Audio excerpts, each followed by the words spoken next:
But I think he's putting our club on the right track and building it on the right foundation.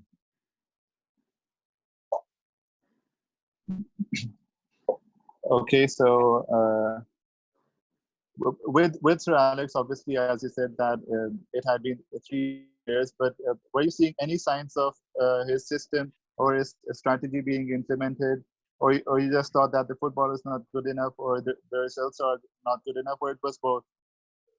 As you said, the quality of football is important. With Alex Ferguson? Yeah. Oh, yes. In his years from being appointed in November '86 to when I held the banner up in December '89, it was going to commemorate his 3rd year anniversary, but Jimmy Murphy passed away, so there's 2 minutes silence. So I took it to the next match, and I think it was Chelsea, and I didn't feel like holding the banner up in front of one of our biggest rivals then. So it was about 3 years and 2 weeks. 3 things were happening really. The football was really poor, very, very poor. A lot of games where we struggled to score 1. I think in those 2 seasons before I held the banner up, the number of goals we scored in the league in a season was as bad as the seasons when we went down and just before we got relegated in 73, 74. So we were scoring 43, 44, 45 goals a season in 42 matches. So it was boring. We weren't scoring many. The crowd at Old Trafford that day I held the banner up was 30,500 something. The ground held 50,000. It was down 10, 15,000 on the time under Doherty and Atkinson, which I grew up with. So the crowd was very low, and the manager just seemed to be the next one in a line that just made excuses and couldn't deliver for us. It was very much made worse by the fact that every season, I'll keep my language clean, every season the trophy was going west to Liverpool, almost every season. So that didn't help. So our patience was wearing thin, and we thought, well, he's had 3 years. There was no Twitter, no social media then. Yeah. So all you could do was go home and kick the dog. I don't suggest anyone should go home and kick a dog. Or you complain to your mates on the way home. After that, you just had to soak it up to the next game. So after a while, I felt that I had to just get my frustration and anger off my chest.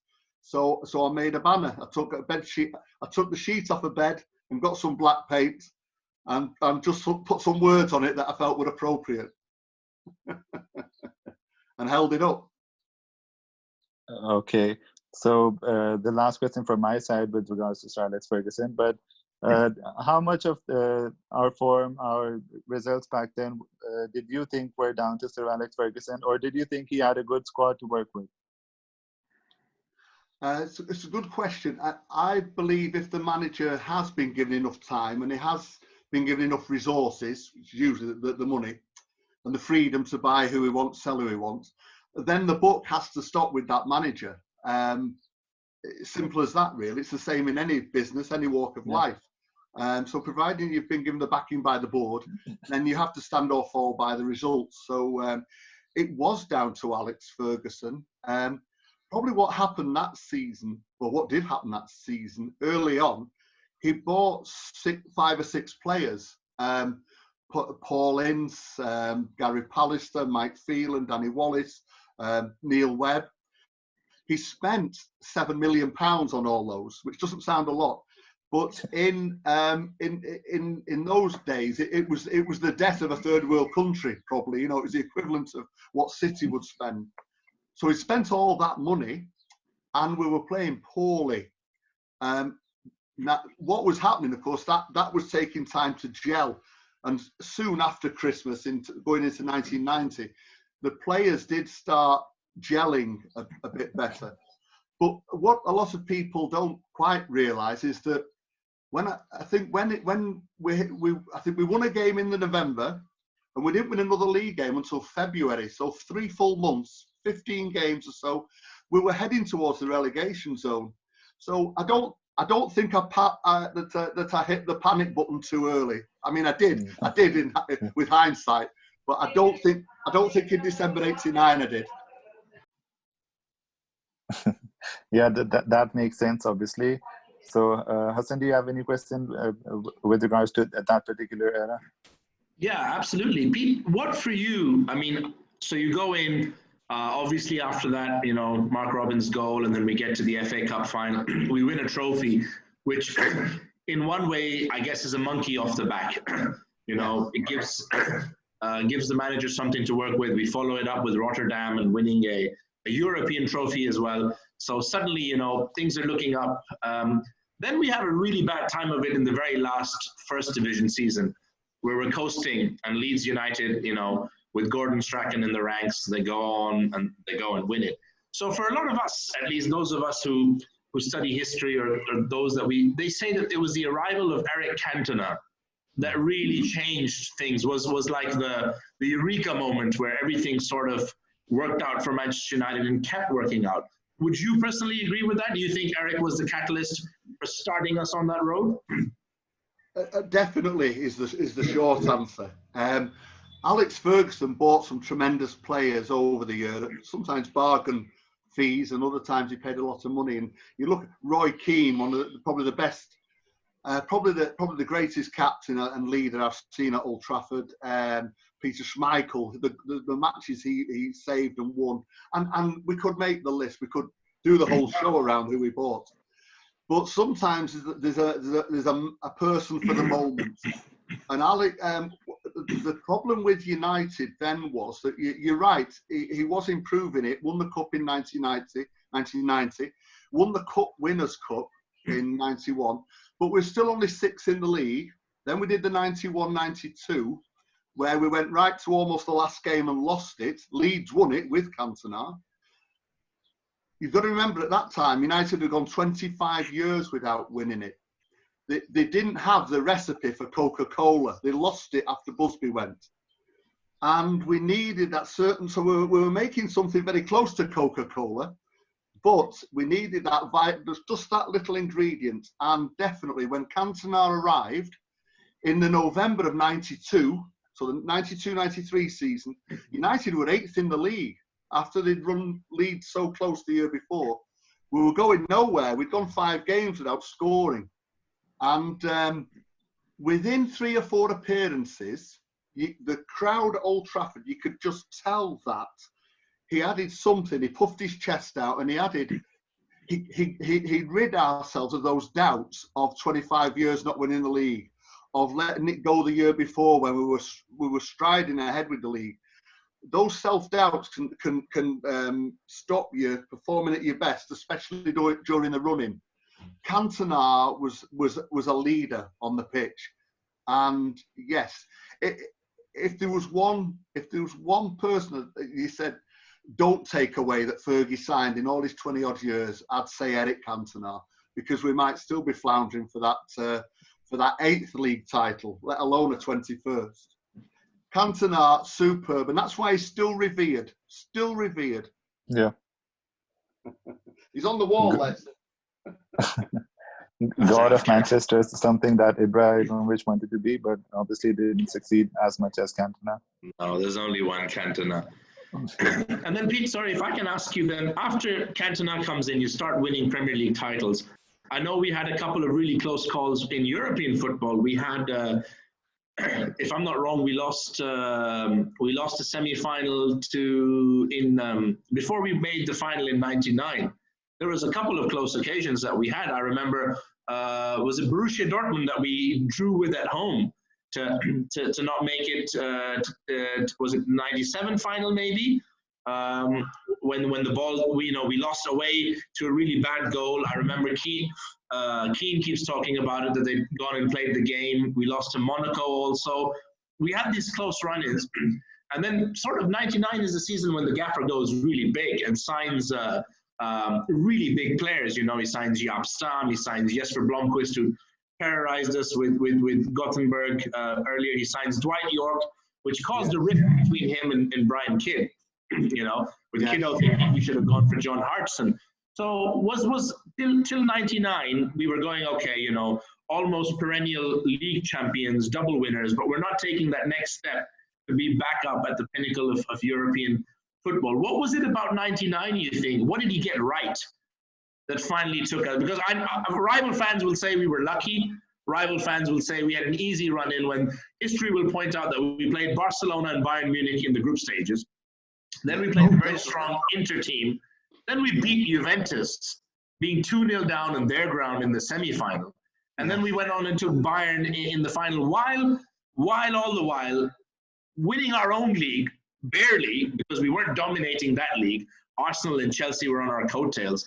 And also winning our own FA Cup and having daft things like FA Cup replays every 5 days because the referees hated us, you know? Right. So we went through all those. We didn't lose a game after December. What do you personally feel? Was it the signings or the system that he got right that led us to European glory finally in 99? Well, first of all, Hassan, if you were to sit in an exam now about United's history, I would award you a degree just for that question. You're very kind. The facts that you put into it. So I doff my cap. Very kind, sir. You're spot on. The quest, if you will, for the league had gone on for 26 years, and we got that 93. And the next thing to do was to emulate what Busby had done, and the European Cup has always been very close to United's hearts. The Champions League, now obviously, we were the first English club to go in '56 against the wishes of the Football League. We pioneered, and the fans loved it. And when United lifted the trophy in '68, it was a momentous milestone in Manchester United's history, especially because of the crash that had happened in '58. So that's just a little bit of what it meant. So when I was 13, my dad took me to that European Cup final against Benfica, and I thought, brilliant, brilliant. I didn't realise that I would be, I'd be 45 before I saw Manchester United win the next European Cup. I thought it was going to happen probably every other year. So that was a life lesson. So after 93, it was to get the European Cup. Remember then, only the champions went in the 90s, and then the runners-up as well. It wasn't 4 teams. The British clubs were hampered because they could only, the rule was you could only play 4 foreigners, and the Irish and the Scots and the Welsh were counted as foreigners. So anyway, we got hampered by that, and you're right, we did lose 1-0 at home and 1-0 away to Borussia Dortmund. I went to both those, and it was getting very close. But this holy grail of the European Cup was upon us. Then Arsenal came back at us in '98 and won the double, and that stopped a bit of a run. So as you rightly say, Fergie went big with his signings, Stam, Blomqvist and Dwight York, and that did actually that added something to the team. Steel at the back, goals and fun at the front, bolted onto an already very good team. Now, we're still the only English team to win the treble. There is only one treble. It's the league, FA Cup, and the Champions League. Thanks for making it clear. It's indisputable. Indisputable. Agreed. So if we were lucky, then why haven't all the other English teams been so lucky for 60 or 70 years, you know? That team that went undefeated from the December, somehow Fergie had got together a collection of players who weren't only wanted to play for that shirt, were excellent footballers, but they just never knew when they were beaten. Right from the first match of that 98-99 season, 2-0 down to Leicester with 5 minutes to go, we pulled it back. It's got forgotten now because it was miracle central that season. We just kept doing that, you know. So I wish I knew what he did. I'm sure he and any manager would love to know exactly what he did, because again, if you find that's just gold. I think it was just a collection of players who were coming to the peak, 5 or 6 of them who had come through the club ranks, the class of '92, with players that Fergie had imported in that would run through a brick wall for Manchester United. And it was just the best of times ever. It was just fantastic. People forget, I don't think you forget, Hassan, because it sounds like you forget nothing. In the Cup, we beat we beat Chelsea and Arsenal and Liverpool. That was just in that cup run. All our rivals for the league, we also beat in the cup. We also beat, as you say, Bayern Munich, Inter Milan, Barcelona on the way to the final of winning the European Cup. So Juventus, who were perennial finalists, everybody thought they were going to go to a 5th straight final, and we were 2-0 down in 10 minutes. I remember that game so clearly because my brother and I were just sitting, and he's always been more of a, he's been more optimistic than I am, and he just said, "Well, we have enough time." I said, "Yeah, but it's an Italian team with the likes of Ferrara, with the likes of Montero, really good players, Edgar Davids, Zidane. How are we going to put 3 past these guys?" And then Kino rises up for that header, and suddenly it's a different game. And you're right, the FA Cup run, you're absolutely right. We went away to Chelsea. We beat Liverpool at home with 2 late goals on a day when Dennis Irwin, hit both the posts, and we thought we're never going to get this. We had to play Arsenal in that FA Cup semi-final twice. Yeah. Even though we had a perfectly good goal disallowed and had our captain sent off for nothing.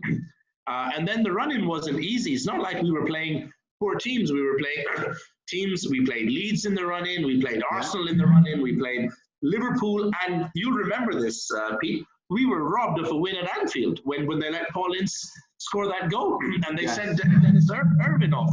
And I thought everything's adding up to it. And a lot of people forget that Chelsea had 2 games in hand and were equal on points. But somehow they managed to lose both those games. So we had a very tough run-in, the likes of which I don't think modern-day teams could cope with. And we had, as you mentioned, Fergie had them believing. You had Phil Neville coming in when Dennis Irwin wasn't playing. You had Sheringham and Solskjaer starting games. And we played that cup final without Keane and Scholes.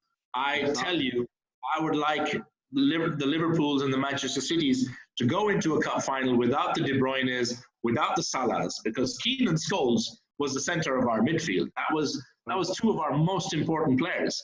To win a final without those guys, with David Beckham playing in central midfield, with Nicky Butt playing out of his skin. So you're absolutely right. And why have other European leagues gone on to have trebles? Inter Milan have done it, Bayern Munich have done it, Barcelona have done it. Why hasn't any other English team done it since '99? You're absolutely spot on. If it's that easy. And especially when you think of the amount of money that English league clubs have had, City and Chelsea bankrolled, but just the money that's coming to the English game. So the top players have come to England. I'm hoping it will stay unique. Unique is a word that doesn't need qualification. It's either unique or it's not. And I hope that remains unique. Simple as that.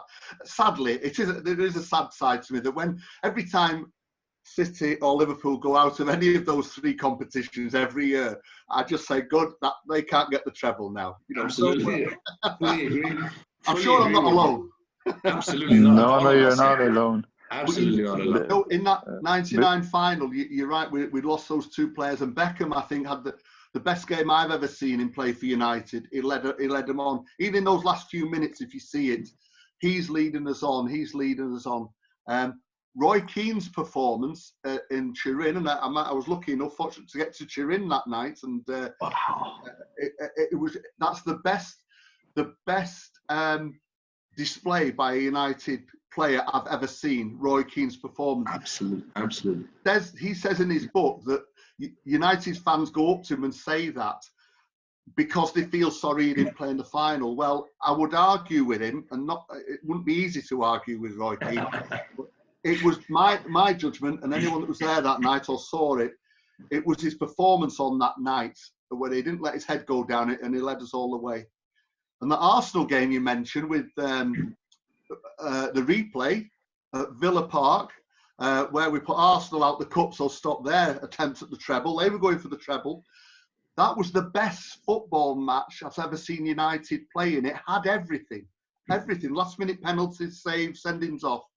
So for all that to come in the space of just 6 weeks, it was like all your dreams, all your Christmases coming within the space of 6 weeks. Or maybe I should say Eid or Ramadan. You'll have You'll have to correct me on that. I'll Eid works. Eid works. No, you're correct. You're absolutely right. Eid works. Or maybe Eid and Christmas is all coming together. Yes, You know? all together. But it was through brilliant play on the part. There's no doubt about that, and the fans willing them on.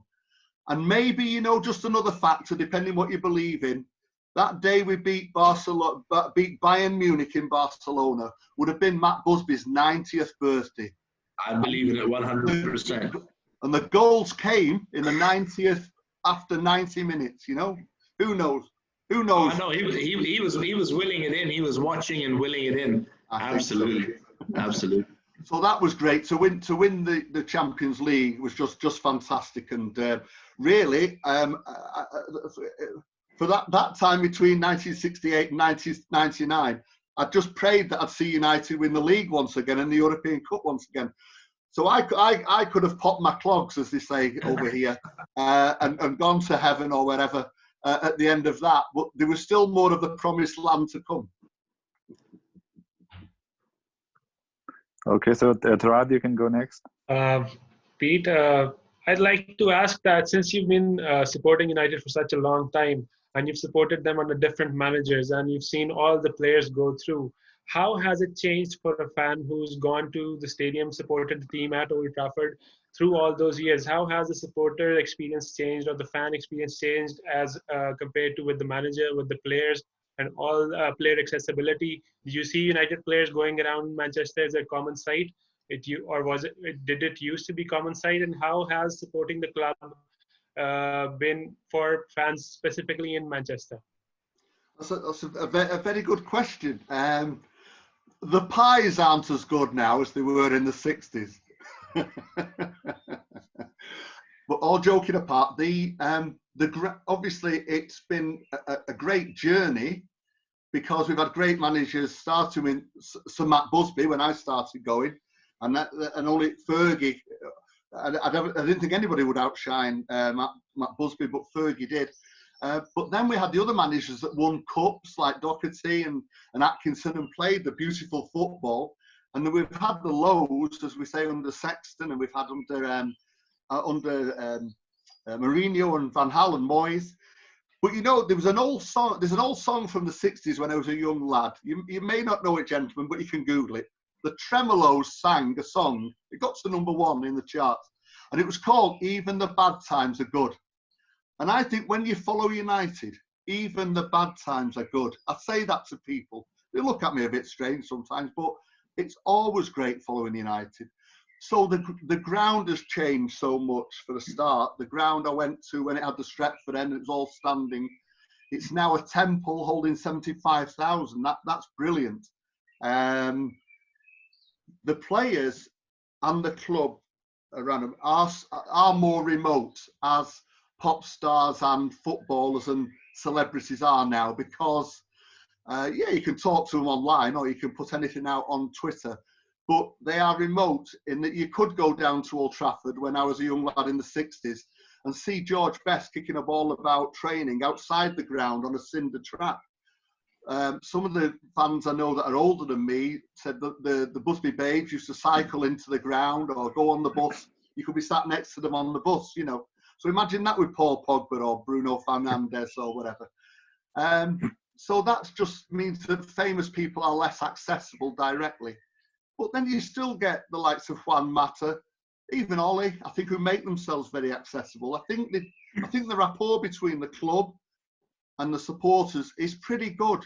It's pretty good at all levels. I know Ed Woodward gets a lot of stick, but there's always somebody you've got to blame, I guess, when things go wrong. We've never liked any chairman. No. Nobody loved Martin Edwards or Martin or his dad, Louis Edwards, until they retire. So, but the rapport between the club and the fans is very good. There's a fantastic pride in Manchester. Everybody's proud of their own city or town or whatever, but we're proud of our music and I suppose our football now with City as well. We've got to give them credit, even though it's come from oil, most of it. And there's a great heritage there. So we're proud of our city, and football is a big love, a very big love, a very big thing in the city. And the atmosphere is coming back at Old Trafford now. There was some barren years in the 80s where hooliganism got a grip in this country, and it made it unsafe. The passion got too much for rivalry. It should always be a healthy rivalry, I think, but it went too bad. But that's been sorted in the last 20 years. So it's just a wonderful experience. And I guess some of you guys have been to Old Trafford. You tell me how you found it. Ismail, you want to go first? You've been more recently than I have. Well, I've been to a few games at Old Trafford, and I also went to that MK Dons game as well, where we lost 4-0. Oh dear! So that's the only away game I've attended. Right. Yeah, and as for OT games, I attended a few, including the Manchester derbies as well, a few matches versus Liverpool, and a match versus Stoke as well, but Chicharito heading in a winner late in the 88th minute, I think, under Moyes. Oh, So yes, yeah. I've had a few good games, but the atmosphere, as you say, that in the recent 2 to 3 years, they've worked on it a lot, and this safe standing is also coming back, and they're going to trial it soon. So hopefully that improves the atmosphere further. That's coming in my part of the ground. It's been trialled in what we call J Stand, or so J Stand. Yeah. If we do get next season going, hopefully we will. We can and give you some feedback on that, you know. But I guess when you've been to the United City and the United Liverpool games, it rises to another level. Yeah. Yeah. You feel that, of course. Yeah. I sent a few members to the game versus Bayern Munich as well under Moyes, where Welbeck tried to chip me, and that's the only memory I have of that game. So, and they also said that the atmosphere was through the roof in that game. And recently, the Manchester derby, where Scott McTominay scored a goal at the end. Well, this season, yes, that's the yes. For me, that brought the curtain down on my football for this season. I think we played one more game, and that was in Austria, and that was behind closed doors. So that was almost written in the stars that Scott McTominay should score in the 89th, 90th minute, a wonderful goal, beating City for the third time in 4 games this season. Just got to get that in there, you know. Yeah. Our first double in a decade over them. Yes. But the noise in that when that goal went in was ground shaking. That went to another level. It was a primal scream from most of the 72,000 United fans that were there. Absolutely brilliant, and we were looking forward so much to the run-in. You know, we're still in 3 competitions, but if it has to end there for now, which it has, then I couldn't have thought of a better way of bringing down the curtain. But I'm itching for it to go back up again now. Yeah, we're going to talk about that as well. Okay, if I could put in another question, I'd like to ask, since you've seen all the Eric Cantonas and David Beckhams and Cristiano Ronaldos and Wayne Rooney's, all of these players play for United, George Best and Brian Robson, all of these players, which player has always excited the crowd, no matter what the occasion, no matter what the game? Which player stood out in all of these players put together in the ground? Which player resonated most with the fans, would you say? The number one, the best ever. Yeah. Well, Ronaldo came very, very close to what I think was the best one, and for people that saw him play, I think it was the best one. But Ronaldo was extraordinary with his skill and how he got people off the seats every game, every time he got the ball. Brilliant skill, brilliant dedication. And athleticism, and he's still doing it. So very, very good. But there is only one man in the last, I think, probably in United's history. Some people say Duncan Edwards. I didn't see him, but George Best lit up my life from being 9 till about 19. He performed miracles on the pitch. He just was he was a genius, but his dribbling skills were incredible. And his dribbling skills, his heading skills, his shooting. Every time he got the ball, you thought well, something usually did happen. George Best, right from being a young lad, 17, the best footballer I've ever seen. The player that gave me the most excitement, and I've not seen anybody like him yet, and probably won't do. And I do look for it. I'm not an older guy who thinks it was all great back in the day. You know, I think football had some good players and bad players then, and it has now. So, but George Best stood out, and I saw him in the youth team in 1963 before my dad would take me to a first team game because the crowd was so big. I was only 9. And United won the Youth Cup in that season. It was the first time they'd won the Youth Cup since the Busby Babes, and the last time they won it till the class of 92. So again, that was a bit of a milestone. 5 or 6 of those players played in the 68 European Cup final. But George Best was head and shoulders above everybody. Plus, he had that star quality. He was the 5th Beatle. The guys loved Georgie Best. The girls loved Georgie Best. We all loved Georgie Best. And of course, we could live in a Georgie Best world. Something related to that, Pete, if I can ask you, when the class of 92 was coming through, you know, everybody says it in hindsight, yeah, we know there were going to be stars. It's very easy to say it now. But at that time, I remember in 94, 95, when the boss sold Kanchelskis and he sold Ince, you know, and there was this feeling that Ryan Giggs is Ryan Giggs. For me, he's not really a part of the class of 92. He just complemented them because Giggs was brilliant, is brilliant, will always be brilliant. But when you look at Scholes, Beckham, the Nevilles, and Butt, at that time, did the fans and did we believe that they would go on to surpass? Because they did. They surpassed the guys they were brought in to replace. Or was it a huge risk by the manager that just paid off because he did have experienced players like Bruce and you know, Schmeichel, Cantona, and Keane to complement them? Or did you think the minute you saw those guys win the Youth Cup, you said, yeah, these guys are going to go on and become stars? Anyone who says that are people that say they said a certain thing, but it's hindsight, you know. The youth team was good, but Manchester United have had several youth teams that are good. So have Liverpool, so have City. There's a big gap between being at top of your game at 16, 17, and then having that determination to go on to be a great player at 18, 19, 20 and through your career. Many have fallen through that gap, either because of injury or being distracted by other things. So no, I don't think anybody in 92 thought, no, these guys are going to be the thing. Don't forget, when they won it, we just lost the title to Leeds. So we didn't know what the future held. Our world was still off its axis. As they came in, and they came in gradually, Giggs did first. Giggs had already come in, so you're right. He stood out. He was more mature, and he did look like the new Georgie Best.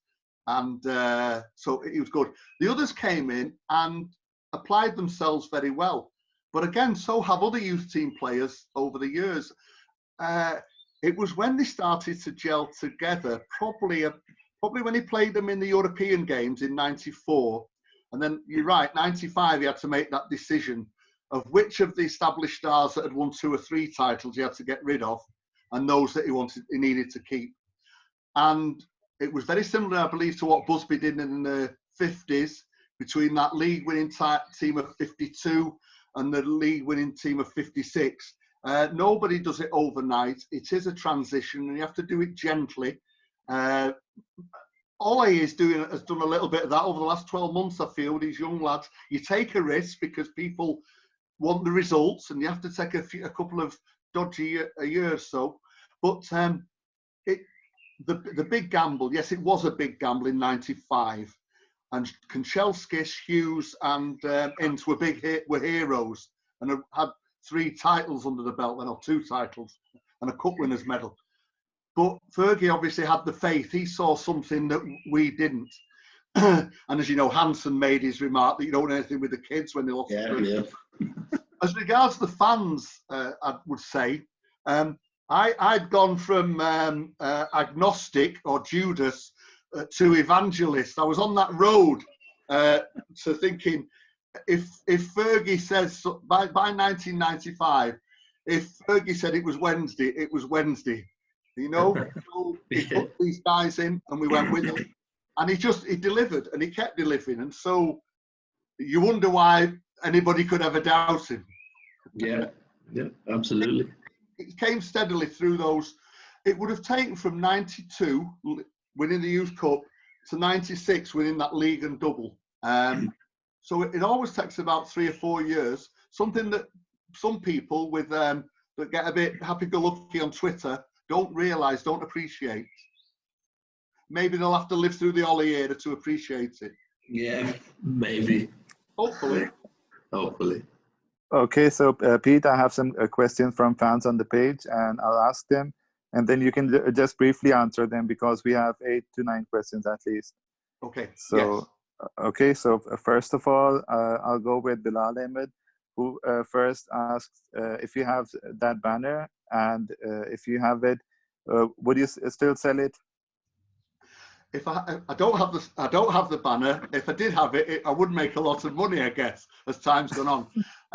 At the end of what was started a peaceful protest, just very briefly, some over officious police officers came in and tried to take it off me. And because most of the fans around me had stood up, most of the people in the ground had stood up and applauded it, they didn't like the police taking it off me. So they intervened, a little bit of a fracas broke out, some more police officers came in and arrested somebody behind me, and by that time he'd got hold of the banner. So I started to go and try and get it, and then I saw some reinforcements coming in the police area and decided to go back to my seat.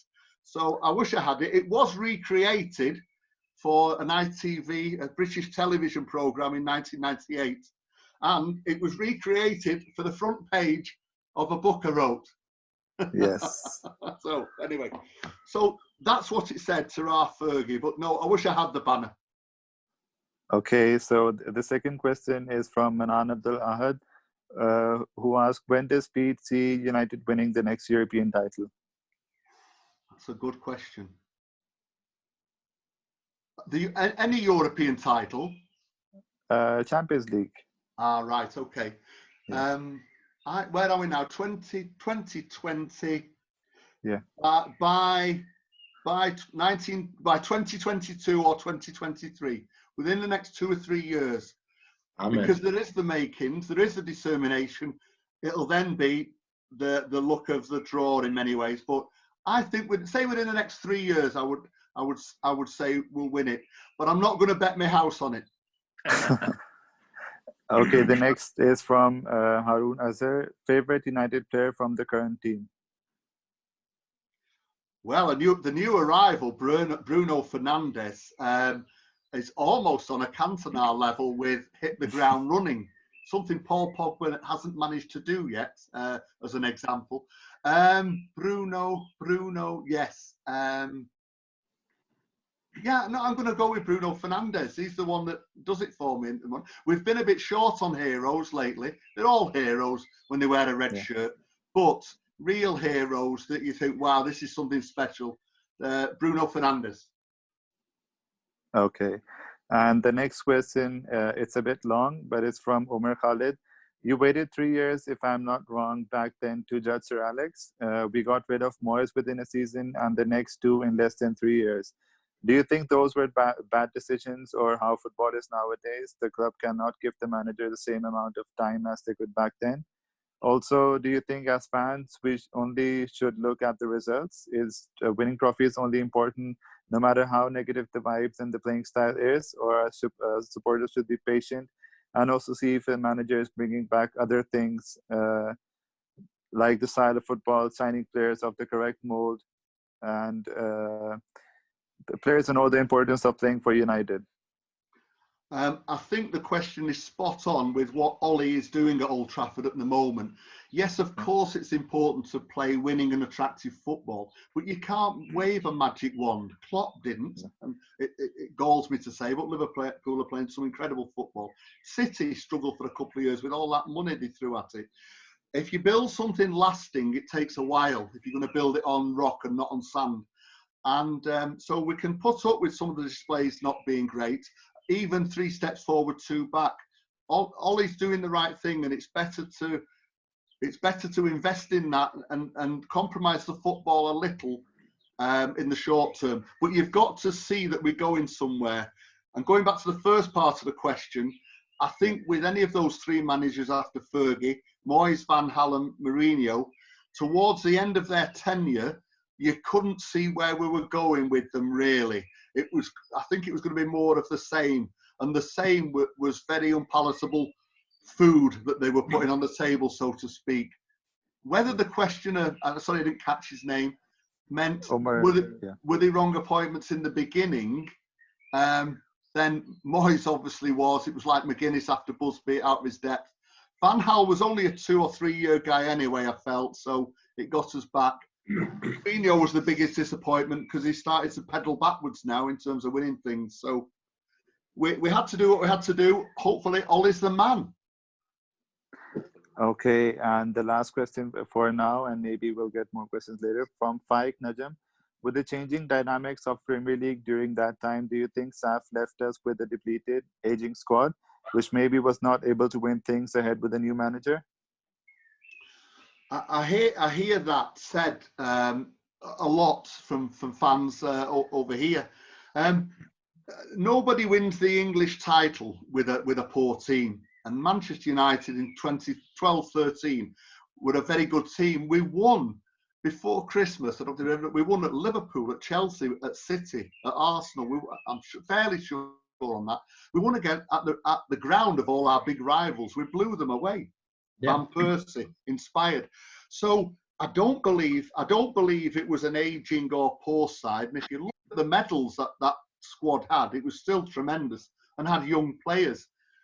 I think that history has proven, not just in football but in life, once you've had a dynasty or an empire and that person goes or that leadership goes, it takes you a while to get it back. Liverpool managed it by replacing managers in the 60s and 70s and 80s, but then went through a barren 20, 30 years when they lost it. United did it between Busby and Fergie. I think once you've had such one person in charge that's so big in the history of the game, it's difficult for any person to replace them.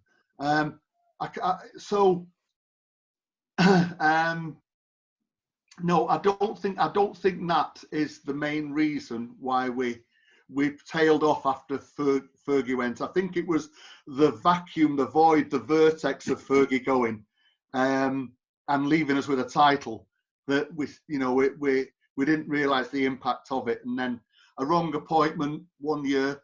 It's amazing how quickly you can get into a tailspin, and that's what we did. And how hard it is to get out of that tailspin. And so really history repeated itself. But I think I don't know if Ollie's at the wheel of the car or the plane, but that had a little dip. But I think this fella is the right man we need. He's another man that knows the fabric of Manchester United and Manchester United supporters and their history, whether they are in Manchester or Lahore. Ole Gunnar Solskjaer gets it, and he will do absolutely everything he can to make this club the club we want and playing the football we want and deserve. Okay, so Pete, we can move on with the obvious topic these days. There's no football. And obviously, the Premier League are making plans to bring it back. And you must have heard a few of the rules, like smaller halves. You can't mark your man on the corners. You can't man mark. You'll have 15-minute water breaks, and you need 4,000 testing kits for Corona as well. I mean, there's a lot.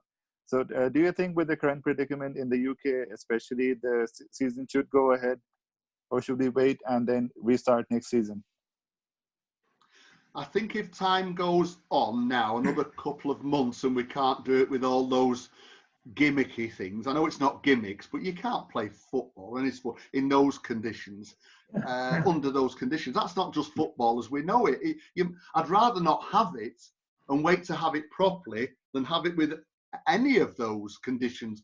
And certainly, and this is where I disagree with some of my friends, and I've done it only this week, I don't want Manchester United to play behind closed doors. The thought of missing a home game is abhorrent to me. I know a lot of people have to watch it on telly. I respect that.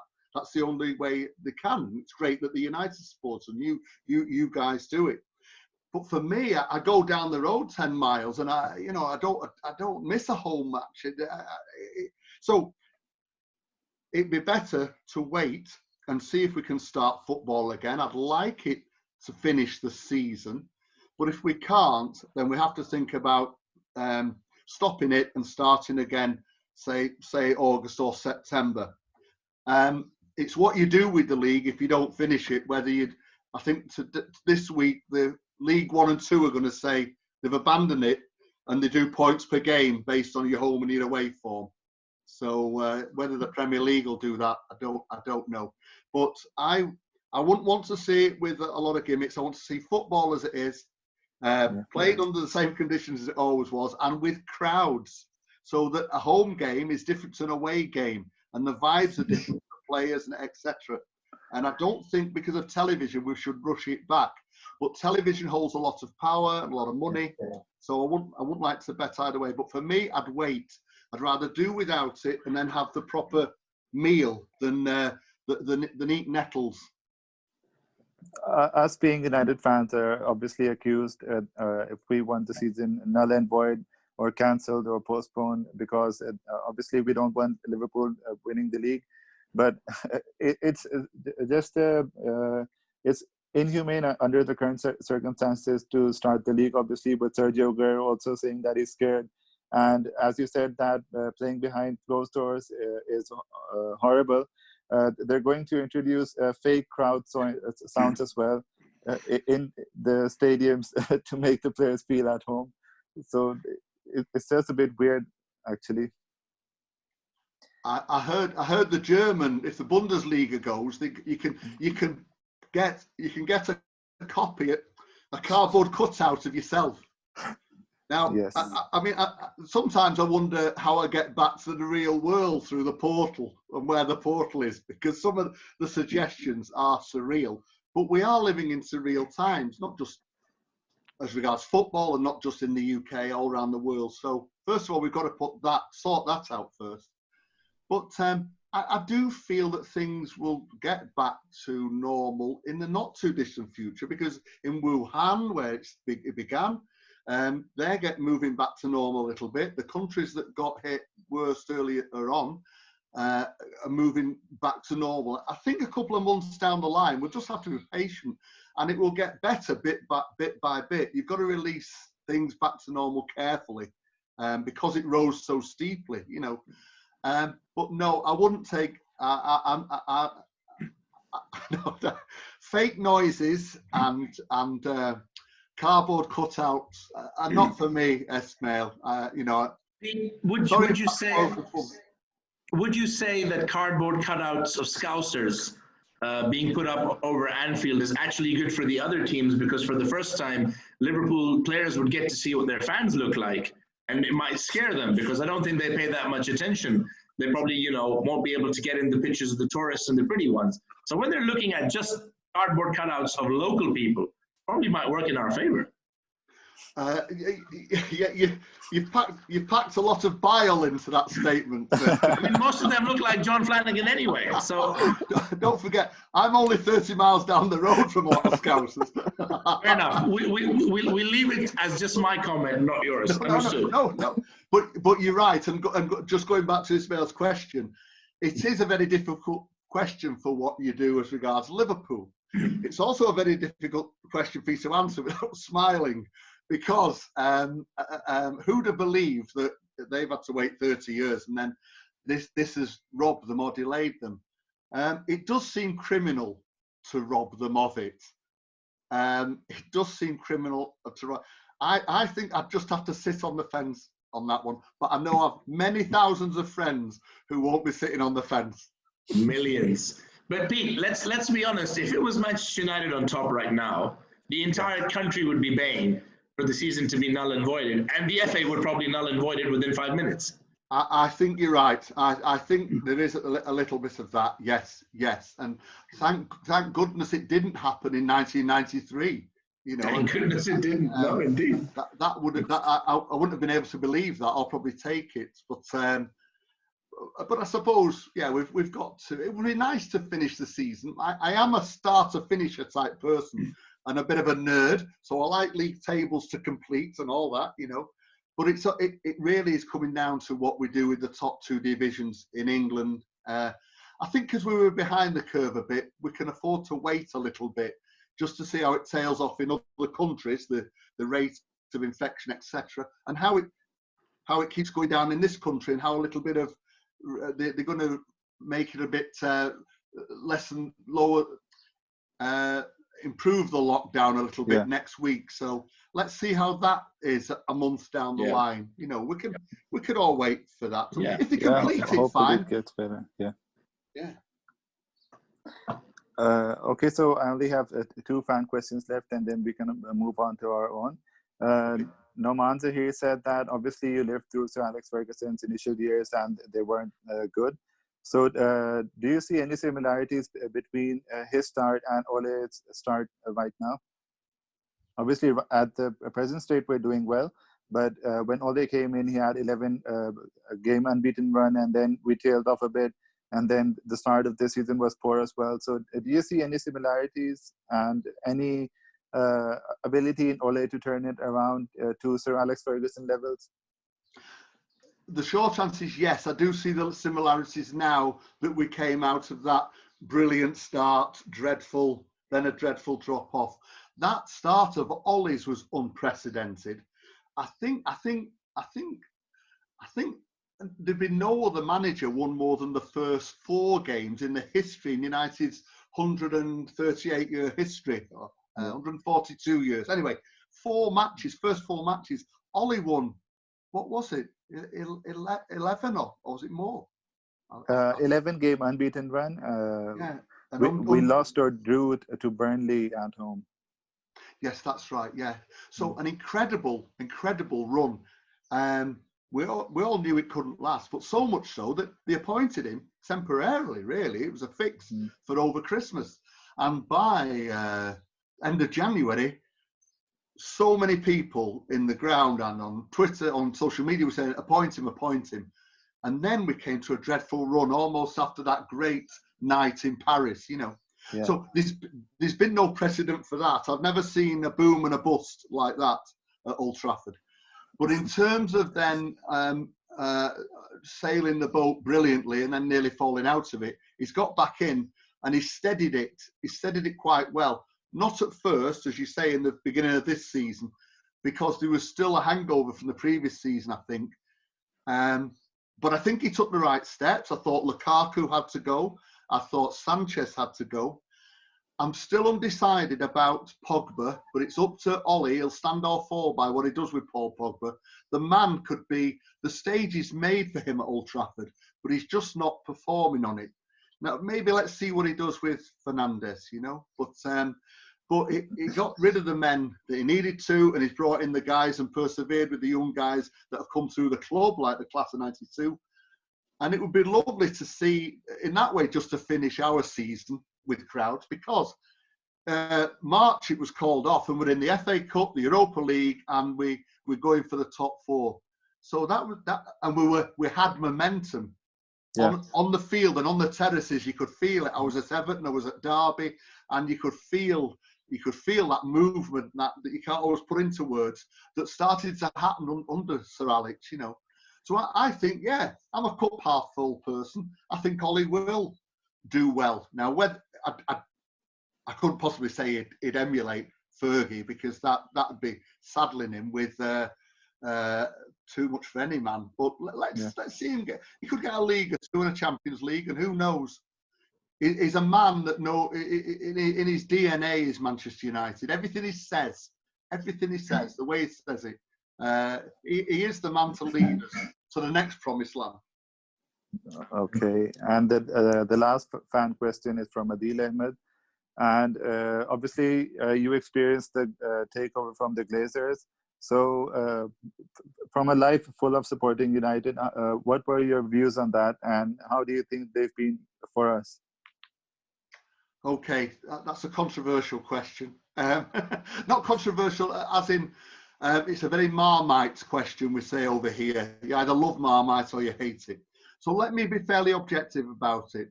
If we were going to have the real protests about the Glazers, then United fans should have gone in, rose up en masse in 2005.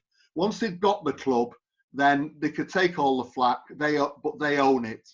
Okay, so there should have been protests at that 2005 final against Arsenal.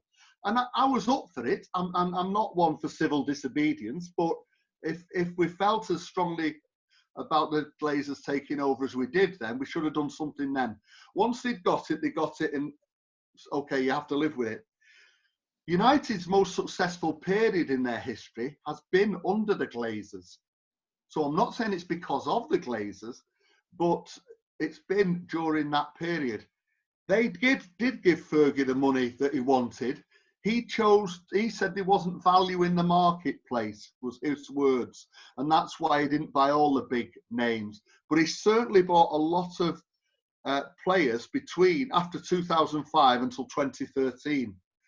So I'm in the camp of, as I said earlier, we've never loved our chairman, not while they've been alive.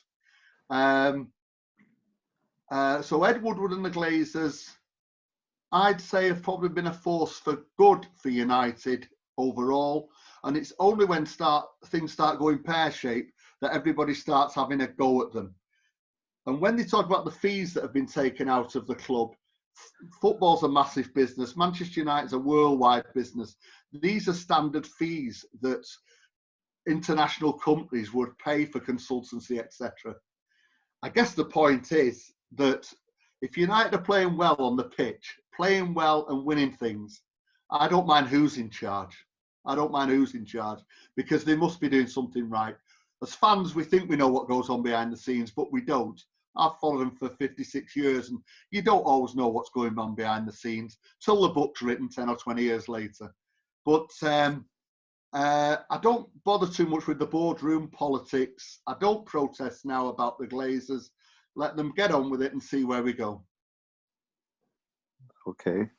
Better the devil you know. Better the devil you know. Kylie Minogue got a big hit, and it was called Better the Devil You Know. That makes sense. Trad, do you have any question? No, I don't think so. Hassan Bhai?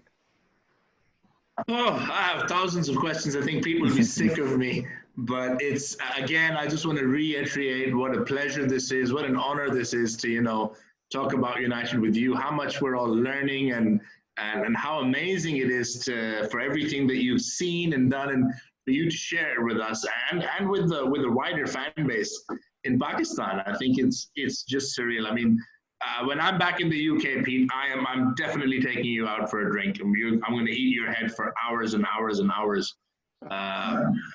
Ismail, are you recording this? Yes, I am. yes, absolutely. There you go. There you go. I'll be there. Brilliant. I'm waiting. I can't wait. No. And it's an honour for me to meet you guys, or gals, if there's gals out there that support United. Because, plenty of them. Yeah, I get another dimension. I even though I'm an older fella, I get the social media stuff. I use it a fair bit. I'm on Twitter. Quite a few followers around the world, and it's a brotherhood. United supporters, as is football supporters. I follow many, so it's great. And when I see the little clips sometimes from Malaysia and Indonesia, and I don't know if I've seen them from Lahore. I'll have to Google it. But where they've got up in the middle of the night and they're sat in some what we call a pub, but a hall, and they're dancing around just like I would on the steps of J Stand at Old Trafford, so that's good, because you then realise that these aren't just people detached from it, other than by geography. Their heart beats in tandem with your own as a Manchester lad and a Manchester United supporter. And the pride in the shirt is no different wherever you are in the world. And that's Absolutely. That's my belief. I remember being in Thailand, and there wasn't enough space on the ferry, and they said, you guys are going to have to wait for a little bit. And I said, okay, no problem. And the conductor comes down and he sees the badge on my shirt. And it was me and my best friends, both of them obviously United fans.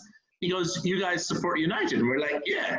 He goes, you serious? I was like, yeah, come on, man, I've got the shirt on. He said, okay, on you come. He took 3 random people off. We got the ferry. We got to go. He said, United fans over everybody else. So it's just, I mean, I was thinking I'm here on a remote island in Thailand, and here you go.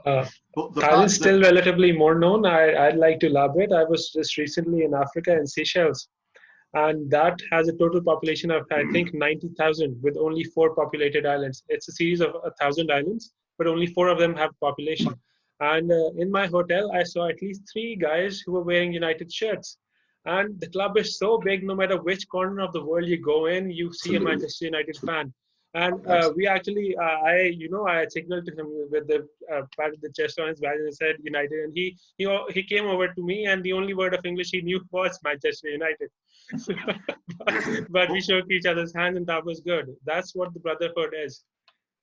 That's brilliant. And if you had to learn just 2 English words, those would be the words you'd learn. And it is an international passport. It is. There's no doubt about it. And even within the UK, Pete, I remember so many times, because I'm from London, so many times I'd go to different parts, and you know how they say there's Cockney Reds. There's actually more people in that part of London that support United for generations. Oh, yeah. You know, I met an old timer who would have been in his late 70s. So this is years ago. I hope he's still alive and around now. He'd be late 80s. And he was Man United. So was his son. So was his grandson. London born and raised, proper Cockneys. And he said, you know, more than half the cab drivers in the eastern part of London, you let them know you're a United fan, they'll probably give you a little bit off. Because these are match-going fans. These are not people who've never been to Old Trafford, you know. These are match-going fans from generations who love the club because of the Munich disaster, because of Georgie Best, because of Sir Matt Busby. And I remember asking one of them, I was like, you've got your choice of clubs in London. It's not like London is not a footballing city. You know, you've got Tottenham, you've got Chelsea, and you've got Arsenal historically as well. You've got West Ham, who, you know, supplied the bulk of your World Cup winning team. And I remember he just looked at me and he goes, yeah, but it's not United, is it? And I was like, yeah, it's good enough. It's the right answer. It's the best answer. Exactly. I'll send you a few videos as well, Pete, with our screenings in Lahore, Karachi, Islamabad. We've actually hold screenings in 6 cities in Pakistan, and the atmosphere is obviously electric. We have to book cinemas in advance. Anyone showing movies, we have to ask them to free a time slot for us so we can watch United. And we watched some cup finals as well in huge cinemas as well, 400, 500 capacity. And obviously we'd like to welcome you here as well if you ever plan to travel. Absolutely. Yeah. That would be good for sure. Well, please do keep me in the link. No pun intended, but just you can put my email out if any of you, the fans over there, just want to ask me any question that comes to mind on Twitter. I don't do Facebook so much. I've got a Facebook page, but I tend to go on Twitter daily. If you want to keep in touch, but please keep me in touch with what's happening over there. You could be my eyes on the world in that part of the world. Absolutely. I should know this because I've got a fairly good smashing United's history, but they've not played in Pakistan, have they? No, not in this part of the world. They've been to Dubai a couple of times for some pre-season camps or warm weather camps, and a lot of fans from Pakistan, those who can afford it, would fly over to Dubai. I know for most Pakistani fans that have seen them in pre-seasons, it would tend to be when we go to the US for pre-seasons because there's lots of living out there, or it would tend to be following them around the UK. They've not been out here yet because commercially it wouldn't make sense for them yet. But if they were to cross that number. You know, I mean, in India it's growing. I know the NBA have been to India. I know the Premier League have talked about doing more and more events over there. So I think it would be something they would look at, depending on commercially, you know, selling it. But yeah, Manchester United sells even out here. I think the business in kits is booming. You find on the road, you'll find every I think Trad can back me up on this, every 15th, 16th guy will be wearing some old Manchester United top somewhere. People are familiar with it. Now it's growing. There's United and Liverpool have always been the biggest two teams. Yeah. Sort of the hipsters got in with the whole Arsenal thing, which is hilarious now when you see how much they regret it. Then there came a little bit of a time where some people like to back Chelsea. And then, of course, Manchester City is seen by a few people as their own team because, you know, apparently we have oil money, which we clearly don't. So, but United still by and far the biggest team. Liverpool traditionally have had a lot of fans. I mean, a lot of the older people I know are United fans or Liverpool fans.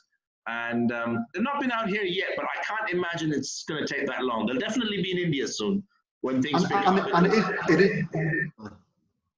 it is chicken and egg in that if they go over there, it gets the ball rolling.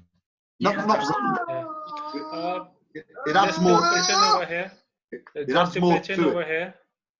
Ryan Giggs did come to Pakistan, and me and Ismail and a few of our official members, we went to watch him play. He came along with Ronaldinho, Perez, and all of those players. So that was a good experience. We went and watched him play in Lahore, and we represented Manchester United. And Ryan Giggs, Giggsy, give us a wave, and he actually did. Good. So that's good. Yeah. My brother was at his and hotel. You didn't make him play cricket then? No, he actually came and played football. We know better than to tell Giggsy to play cricket. But I remember my brother went to his hotel early in the morning, caught him for a chat before his coffee. He said he was brilliant, and he was quite surprised at how many United fans are there. But definitely, I think down the road after they do the Middle East, Pakistan, India, because the football is huge in India and Bangladesh. It's massive in those two countries. Right. Especially in Bangladesh. I know the likes of Messi and all have been to play official games in Bangladesh with Argentina. So I would imagine our security situation has always been a bit of a concern, but it's getting better day by day. And then with so many people in the UK having, Pakistani heritage and Manchester being one of the largest Pakistani communities in the UK, and then, you're familiar with the 4 guys in the turbans who would always be there at Old Trafford. So, so I know for a fact that within the wider Asian community in Manchester, United is the team of choice by far, and even extends to places like Bolton, Blackburn. A lot of Pakistani origin Brits that I've met from Bolton, Blackburn, Lancashire, so to speak, they tend to be big United fans. And you're seeing it. It's a question that often gets asked: why aren't more Asian origin Brits playing football? Because we've only had 1 or 2 in the Premier League, and the cricket team has got 2 or 3, and every other age group team in cricket has now got tons of them, and most of them will tend to be United fans. And I think it was something United looked to address. Ismail can back me up on this with Zidane Iqbal. Is he part Pakistani, if I'm not wrong, one of our youth players? Yeah, he's part Pakistani, he's part Iraqi as well, and he's part UK. And he's currently in the youth team and playing quite well as well. Box-to-box midfielder with quite a few goals. And Ole had a couple of Norwegian Pakistani guys, if I'm not wrong, with us. When we had Magnus Wolf, we had Etsaz Hussain, who is Pakistani from Oslo, and actually came and tried out with Manchester United. So United have been good that way with giving chances to people from these backgrounds. And hopefully, we're always praying. Ismail has a little boy. I have a little boy. My aim is for, if he plays 1 minute for United, his mother is totally opposed to it, and I want nothing else. Nothing else. If he gets to set foot on that pitch for 1 minute as a professional for Manchester United, I told him he's 3, he doesn't get it. If he ever plays for Liverpool or City, I'd shoot him myself. So there you go. Well, as long as you don't ask me to referee the discussion with you and your partner. I'll let you get out of that one. You know the answer. Yeah, there you go. Always. Okay, so Pete, it's been an honor talking to you as well, and Absolutely. many fans are congratulating you as well for coming on and obviously educating us with your experience. So it's been good fun having you, and good fun spending time with you as well. So we'll end this here. And could I just say thank you very much? I've thoroughly enjoyed this. I hope I've not gone on too much. Not at all. Not at all. It's been an absolute pleasure, Pete. Thank you for your time, and stay safe and stay well. And you guys, take care. All the best to everybody over there in Lahore and Pakistan. Thank you, Pete. Take care. Take care. Bye-bye. All the best. Thank you. Thank you. You too. Wow.